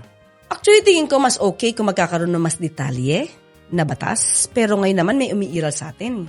Cyber libel, you spreading fake news. Meron naman tayo sa revised penal code niyan. So tingin ko hanggat wala pa yung binabalang kasi ng bagong batas, kung ano man yung gagawin nilang batas para sa fake news peddlers, gamitin mo muna nila yung available na batas. At tingin ko sa pamumuno ngayon sa NBI, ni Attorney Matibag, at saka doon naman din sa PNP, kay PNP Chief General Natates, sana maglaan din kayo ng tao na tututok. Tututok lang talaga patungkol sa mga fake news peddlers. Kasi ang dami lumalabas, halimbawa ito. Ito hindi ko alam kung dapat ito i-take down or what. May papakita. AI. Nagsasayaw ko sa EDSA. na hindi naman ako. Pero yung ibang tao, di naman nila alam kung AI yan. So tingin ko, dapat mabilis. Mabilis ang Facebook, mabilis yung ibang platforms. Na pag sinabi sa inyong fake ito, dapat mabilis din yung pag-take down nyo. Kasi nakakaruwi ng tao eh. Diba? Yung dignidad ng tao, niruruwin. Tapos ang bagal-bagal yung kumilos. So tingin ko, with that, hanggat hindi pa yun take down, tingin ko dapat ang PNP, ang NBI, kumilos agad. Diba? Dapat meron silang sariling division, although may cybercrime division naman, may cybercrime division. Tutukan lang ito. Yung nakikita nila sa mga SOCMED na paninira na alam na nila na fake. Related sa misinformation, ma'am, no? And fake news, alam natin kung how the social media platforms ay ginamit din ng People's Republic of China to create disinformation and to divide our country sa pagtindig natin sa West Philippine Sea. And you have been supportive as well. Of course, President Marcos is very supportive of the Transparency Initiative. Kung saan ipinaalam natin sa ating mga kababayang Pilipino kung ano mga insidente nangyayari dito. Do you believe in your personal appreciation, ma'am, of the importance of transparency in uniting the Filipino people? Kasi para sa akin, ma'am, West Philippine Sea is the only single unifying issue na meron tayo ngayon, and alam nung ating mga kababayang Pilipino kung paano tinindigan ni Pangulong Marcos ang issue ng West Philippine Sea, and this Transparency Initiative has been very helpful para isulong ng ating Pangulong ating karapatan sa West Philippines. I believe, sir, na it is a unifying issue for us. At ang problema, may tao behind dito na nagiging divisive yung mga Pilipino. But anyway, siguro just another issue, sir. Additional info. Merong isang ginawang thesis or pag-aaral itong si Sir Nico Balbidina. I don't know if you have heard him and his article. Nandun din siya sa House of Representatives. Meron siyang ginawang isang study na there is this Chinese link networks na binabagsak ang Pangulo at yung gobyerno, especially in relation to the issue ng West Philippines. At inaangat nila yung isang Manchurian candidate. Okay? So, well, anyway, kay Nico Balbidina yan. Hindi po sa aking pag-aaral yan. Sinesite ko lang. So, sana sir, tama ka. Na pagdating sa interes ng Pilipinas, dapat nagkakaisa tayo. Kung meron man tayong mga issues about politics, pero pagdating sa interes ng Pilipinas, dapat nagkakaisa tayo. Ang problema kasi, sir, may balita may nagbabayad na ibang bansa para bayaran itong mga trolls, at itong mga trolls ay para sirain yung interes natin. So, yun yung mahirap. Meron tayong mga kababayan na nabibili, tapos binibenta yung sariling integridad ng bansa natin. So, that's why, sir, I have this, parte ng MIL, Media Info Literacy. At kasama kayo, parte kayo dun sa aking topic about the West Philippine Sea para po buhayin yung nasyonalismo sa puso ng mga kabataan. Ang audience po namin, grade 10, 11, and 12. So, yun po, kasi katulad niyan, kailangan po talaga tayo magkaisa pagdating po sa interes ng bansa. Yun lang po, yun ang pinakamagandang dapat nating isulong. Kung nag-aawayan tayo sa politika, it's just normal eh. Pero pagdating po sa interes ng bansa natin, dapat nagkakaisa tayo. Kung maalala mo, ma'am, ang anak ko, isa sa mga estudyante. Yes, without me knowing that, na yung inyong pong daughter ay nandoon sa audience ko. At nung nakita niya yung inyong mukha, atay ko yun.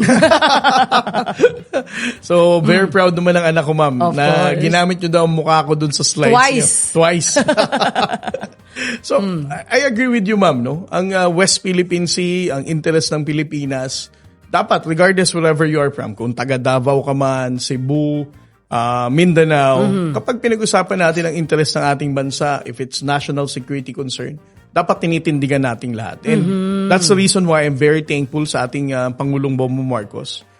Mula day one hanggang ngayon, never namang nagbago ang paninindigan ni Pangulong Marcos pagdating sa issue ng West Philippine Sea. Moving forward, ma'am, no? Alam ko na may next event ka pa, but I'm going to wrap up our... Basta sa inyo, sir, nakakalimutan ko ibang event. wrap up our podcast. Sa mga susunod ilang taon na lang si Pangulong Bongbong Marcos, ma'am. 2024, 2026, 2028, maitatawid na natin ang administrasyon ni Pangulong Marcos. How do you see yourself after 2028? Siguro, babalik tayo sa pagpapractice. Lawyer. So, yun naman ang buhay natin. Yes, ma'am. Mula ka bang plano, ma'am, political career, change of... Ganon? Di ko pa naiisip.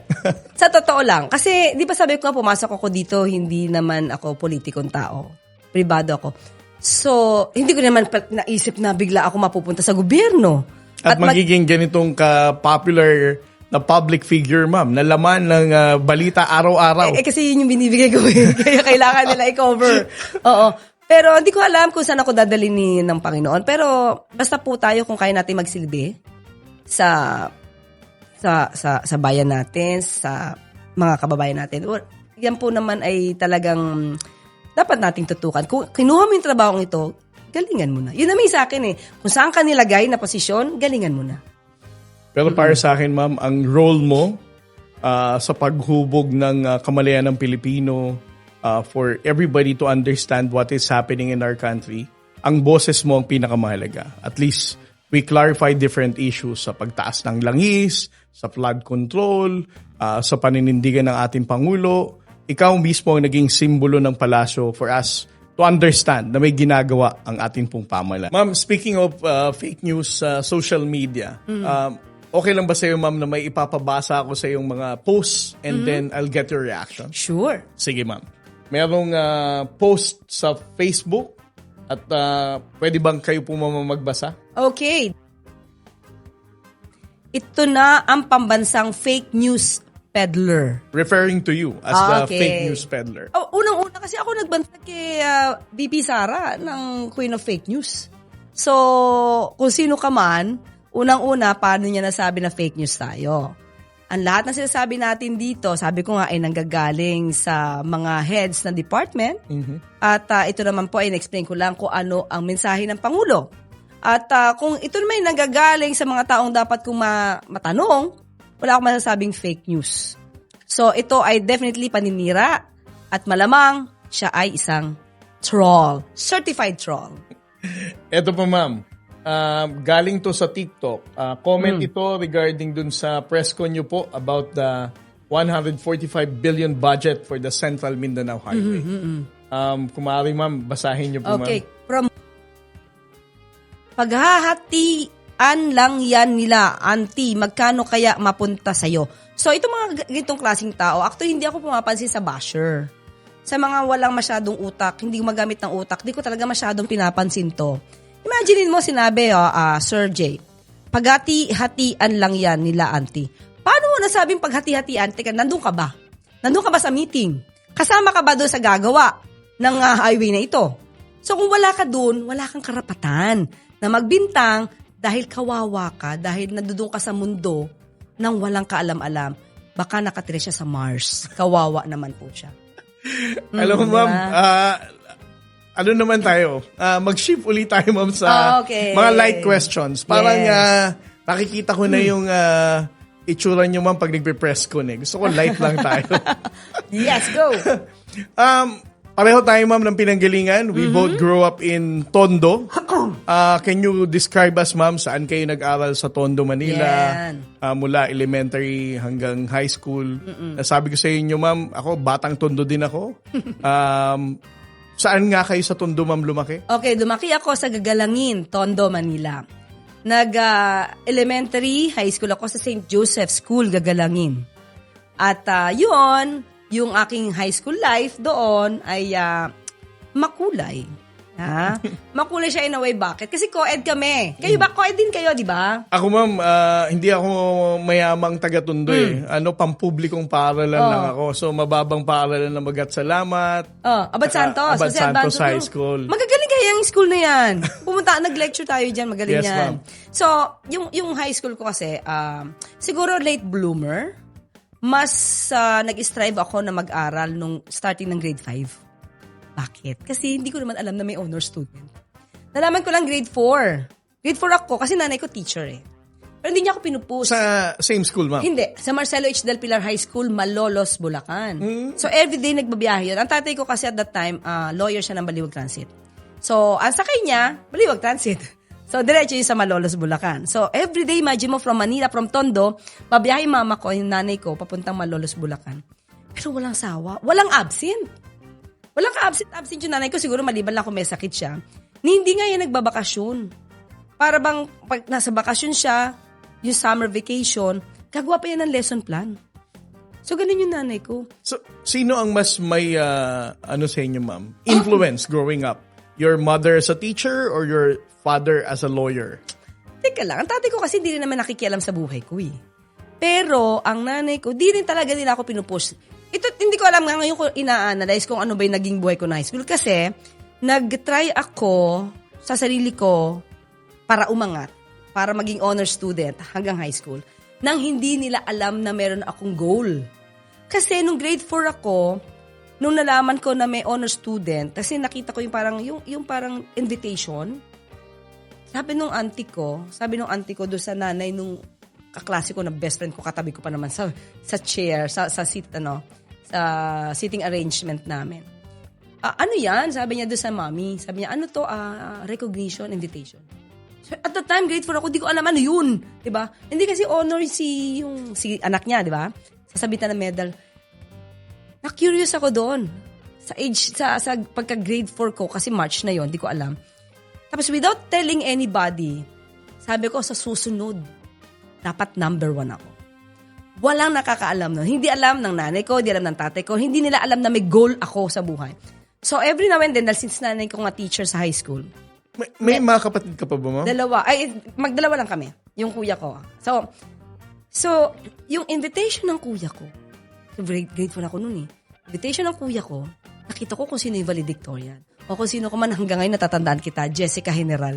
Ayan kasi naging So siya pala ang nag-inspire sa'yo, ma'am, to strive harder na mag-aral. Hindi lang yan. It's because of the invitation. Doon ako nag-start. Jessica General. Yes, yung kaklase yan ng kuya ko ng grade 6 sa St. Joseph High School. Na St. Joseph Gagalangin, no? And then after that, pati invitation ng nanay ko nung sa high school sa Marcelo H. Del Pilar, kahit na sa banyo ako, dala-dala ko yun. Titignan ko, ilang award ni Glenda, naman. Ni Glenda. Siguro at the time, grade 6 na ako. Tapos siya, 4th year na. 11. Sabi ko, dapat 11 din mag-award. Pag-graduate ko ng high school. So, di yun alam ng nanay ko. Wala nakakaalam niya. Sinarili ko yung gusto kong mangyari sa buhay ko. So, when I graduated, nung high school, I got 11 medals. Salutatorian tayo. Hindi mo natalo mo si Glenn. Hindi ko naman siya kabatch eh. Diba? Hindi ko siya kabatch. Yung naging valedictorian ng grade 6 mo, ma'am, the same pa rin nung nag-graduate ng high school? Yung naging honor, hindi ko na siya kaklase. Yung Jessica General batch siya ng kuya ko. Yung Glenda, tinuturuan niya ng nanay ko sa high school. So, hindi kami magkakabatch. Naging inspirasyon ko lang sila. So, nakakuha tayo ng 11 medals. At nag-graduate tayo ng student council na president. Naging corps commander tayo, sir. Corps commander. Nung gumraduate ako, kahit ko... Napaka-competitive mo pala talaga, ma'am eh. Siguro, in a way lang. Pero sir, siguro ang motto ko sa buhay is I have to compete against myself. Hindi ako pwede makipag-compete kahit kanino para tapakan sila. Dapat ako lang. Dapat kung ano yung ginawa ko ngayon, dapat mas mahigitan ko pa siya. Ganon yun. And then after high school, ma'am, saan kayo nag-college? Sa UST. UST. Sa UST, sa AB, sa Arts and Letters. And then, ang major ko, Political Science. And then, doon na rin po kayo nag-law school, ma'am? Yes, doon na rin ako kumuha ng exam sa UST. So, UST na. Lahat. And then, after passing the bar exam, nakapag-asawa na kayo? Hindi pa. Nakapag-practice. Nakapag-practice tayo. At I got married Kitchak 2002. Is he also a lawyer, ma'am? Real estate service practitioner. License siya. Hanggang sa naabot niya yung pinakamataas real estate para advisor. I forgot that. Basta real estate, siya license broker, real estate broker, appraiser, tapos yung isa pa. Parang advisor something, I forget kung ano yun. Basta natapos niya lahat yan. Di ba, ma'am? Napakakulay ng karir mo, ma'am. From a girl in Tondo na nangarap maging honor student and then ended up being a lawyer, now palace spokesperson. Na hindi ko siya inisip. Hindi ko siya naging dream. At sabi ko nga kung ano man yung binigay ni Lord na posisyon sa atin ngayon. Kumbaga, lahat, kung ano man yung nangyayari sa akin, tingin ko lagi because of Him. So kung ano man meron, I have to thank Him kung ano man meron. Kapag wala ka sa palasyo, ma'am, at wala kang press con, anong ginagawa mo? Nagbabasa. Nanunood ng news. Para sa news na naman. Yes. In preparation for your job as a Yes. Other than that, ma'am, wala nang iba? Wala akong nightlife eh. I mean,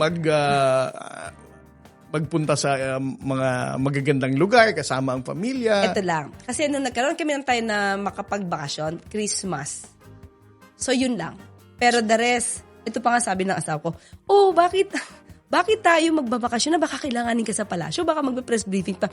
Hindi, kasi ang press briefing hanggang ganitong araw lang. So, yun. So, masyadong supportive si Chuck, yung asawa ko. Napaka-swerte natin, ma'am, no? Kasi ang misis ko din, ma'am, napaka-supportive. Oo. Except lang pag weekend. Sabi niya kapag weekend, dapat kasama ko lang ang family ko. Pag weekend naman kasi Sabado-Linggo, yun, siyempre magkakasama kami pumupunta sa church. Sabado siguro, kaya minsan wala akong interview pag Sabado. Kasi sabi ko, ito yung medyo pinakamahaba akong tulog. Hanggang 9 o'clock. Ang problema yung anak ko, nag-ROTC, ang gising, 5 o'clock, di magigising din ako. Di ba? So may mommy duties ka pa pala talaga, Yes. ma'am. Despite of your very hectic schedule. Oo, kasi alam mo, siguro, maliban sa pagiging lawyer, ang talagang goal ko, kasi tinanong ako niyan, Sir Jay, tinanong ako sa court, in open court. Sabi niya, at that time kasi nasa radio na ako eh. Claire, sabi ni Judge, ano ba gusto mo mangyari sa buhay mo? Mag-artista ka o maging lawyer ka? Sabi niya sa Kung akin. nag-artista ka, ma'am, tingin ko malaki laban mo. Naku, Diyos ko. Ang sagot ko, wala doon sa choices na binigay niya. I want to be a successful mother. Yun po talaga. Kasi sabi, may nabasa po kasi ako na, hanggat yung anak mo, kaya mong kargahin mo na yan. Basta may oras ka hanggang ngayon, na bata pa yan, bigay mo na yan. Kasi pag lumaki yan, magiging iba na yan buhay niya. Iba na yung sasamahan niya. Kaya ngayon, kahit yung anak ko nandito, si Camille, gusto kong kargahin, hindi ko na makarga. Pero I tried. Tapos nanaloko siya, isang paan na nakakarga ko kasi malaki na siya. Nag-nightlife ka rin, ma'am. After semester, nag-i-enjoy kayo ng ending the finals exam or something. May mga ganun din kayong activities. Hindi Ako, unang-una kasi mahigpit yung nanay at tatay ko. Tapos meron pa akong auntie na siyang nagsusundo sa akin. Sa sa law school na to, ha? So parang, sabi nga nila, Atid sundo pala talaga kayo. Oo. Hindi naman. Pag pumupunta ako, jeep naman. Pero pag sinusundo, kasi gabi na, law school, gabi na. Sinusundo talaga ako ng auntie ko sa kanang kuya ko. Tapos, sabi nila, meron kasing, syempre, may gusto mandigaw sa'yo. Tapos, hindi ko alam. Kinakausap ako nung guy na to. Pumunta lang ako sa restroom, sa UST, sa law. Hindi ko alam. Itong guy na to, kinausap pala ng auntie ko. Nagsumbong na sa akin yung guy, sabi niya, sinabi daw nung auntie ko sa kanya, huwag ka makakaligaw-ligaw sa pamangking ko, ha. Bata pa yung pamangking ko, ha. So, ganon. Ang tawag tuloy nila kay auntie ko, Jaworski. Kasi bantay na bantay ka. Bantay na bantay talaga ako. Well, anyway, kasi unang-una, siguro hindi naman din ako nasanay sa nightlife. Hindi ko trip. Ang ginagawa ko kasi pag bakasyon, di ba tayo, may summer vacation tayo ng 2 months eh. April, May, di ba? April, May. Ang ginagawa ko kasi niyan, pag bakasyon pa lang, the following day, hihingi na ako ng pera sa tatay ko. Sabi ko, tatay, pahingin pera. Kasi bibili ako ng law books. Kasi para, pag binili ko na to, kaya ko na siyang aralin for the whole 2 months. Sa mangyayari sa akin, maa-advance ko na siya. Aralin. Para pagdating ko sa susunod na school year, hindi ako hirap. Kasi na-advance ko na. So, mas trip ko na mag-advance ng pag-aaral for the coming school year kaysa maglakwat siya. Grabe naman yung disiplina mo, ma'am, no?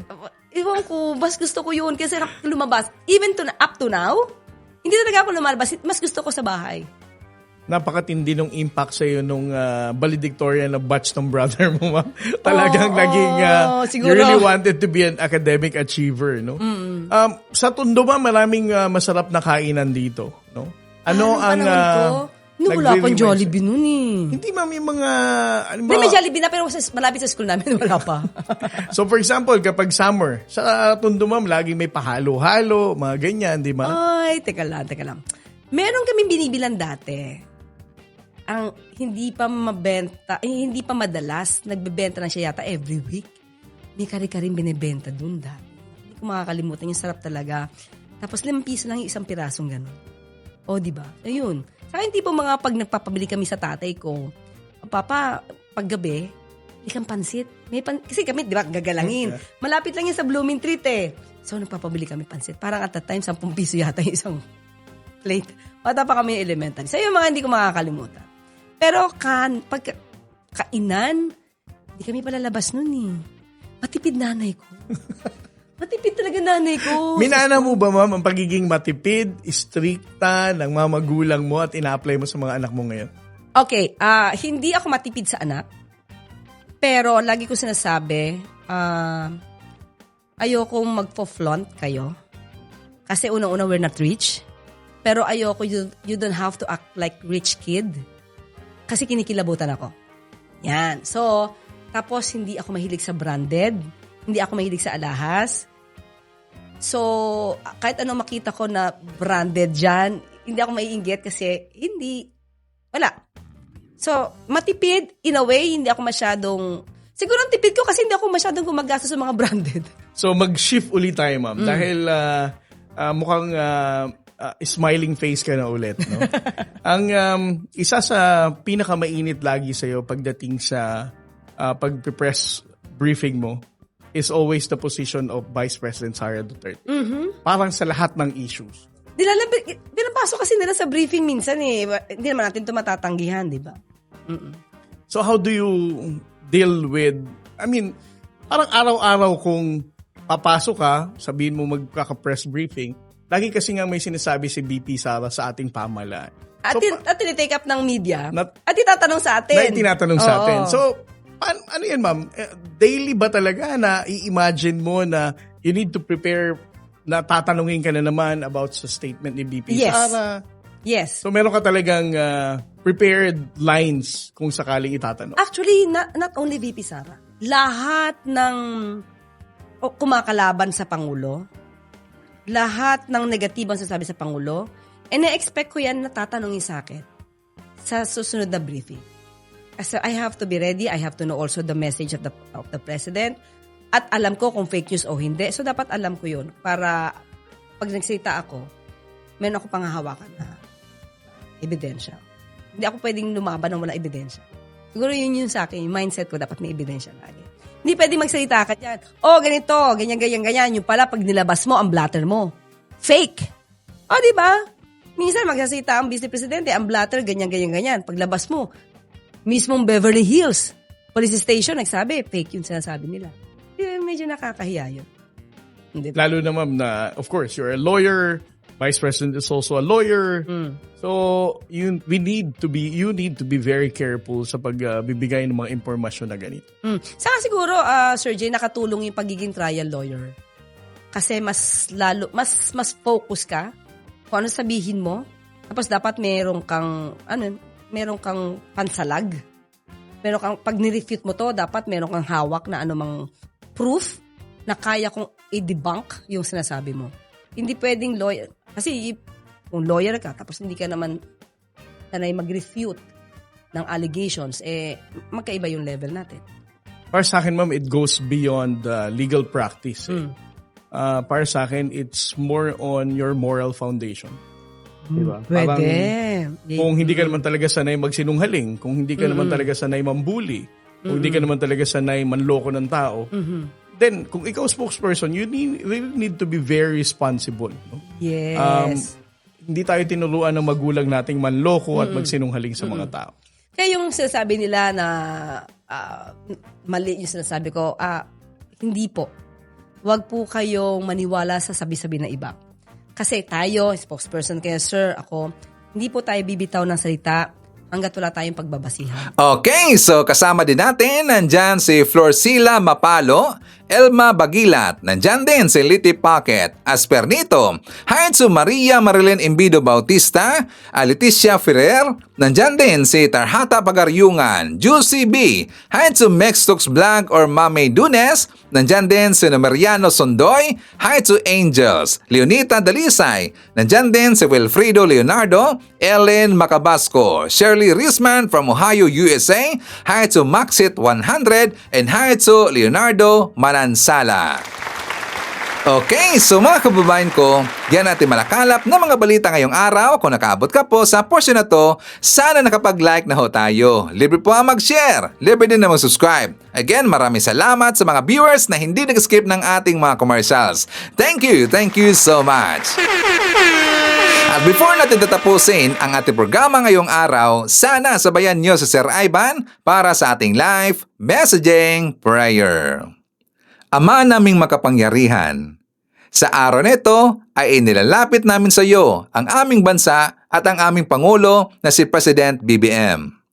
Patuloy mo po siyang gabayan sa bawat desisyon, bigyan ng karunungan, katatagan at pusong makabayan upang maglingkod ng tapat para sa kapakanan ng lahat. Ilayo mo siya sa anumang kapahamakan at masamang balak at balutin ng iyong banal na proteksyon sa bawat hakbang niya. Naway manaig ang kapayapaan, pagkakaisa at katotohanan sa aming bayan. Idinadalangin ko ito sa pangalan ng ating Panginoong Jesucristo. Amen. So maraming salamat mga kababayan, and I hope to see you again on my next video.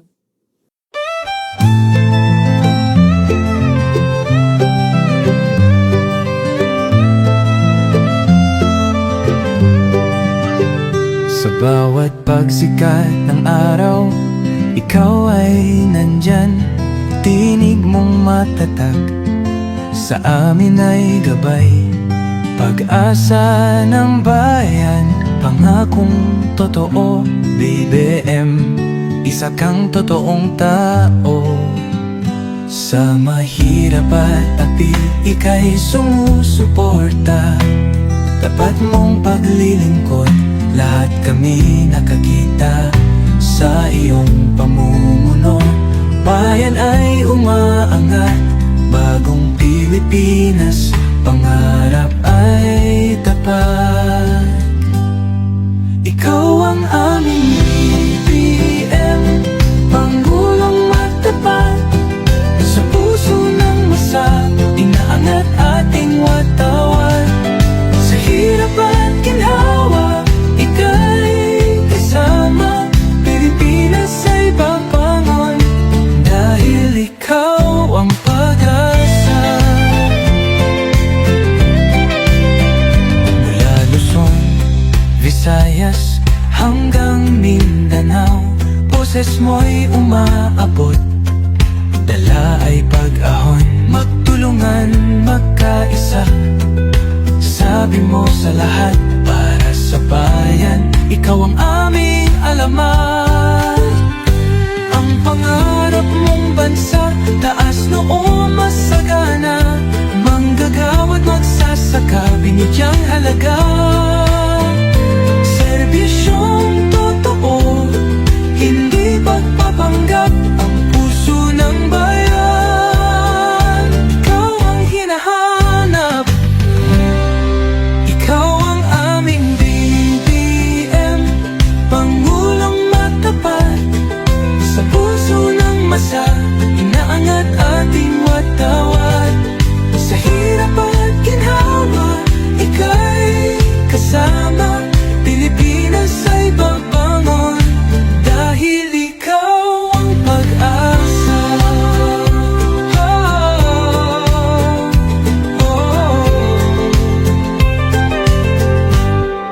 Ikaw ang aming BBM, Pangulong matapat. Sa puso ng masa, inaangat ating watawat. Sa hirap at ginhawa, ika'y kasama. Pilipinas ay babangon, dahil ikaw ang pag-asa.